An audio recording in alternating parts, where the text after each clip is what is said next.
மரகத லிங்கம். மரகத லிங்கமானது ரத்தினங்களுள் ஒன்று.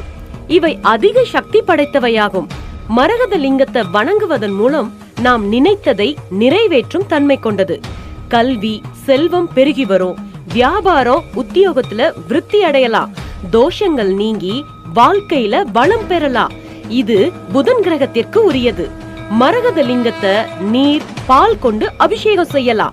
மார்கழி மாதத்துல மரகத லிங்கத்தை வழிபடும் போது தனி சிறப்பு கிடைக்குது. நினைத்த காரியம் கைகூடும். ஆரோக்கியம் சிறந்து விளங்கும். அரசருக்கு அடுத்த பதவியை தரக்கூடிய யோகம் பெறலாம். ராமநாதபுரம் உத்திரதோஷ மங்கை கோயிலில 48 நாட்கள் யாகசாலையில் சுயம்பு மரகத லிங்கத்தை வச்சு யாகம் செய்யப்பட்டது.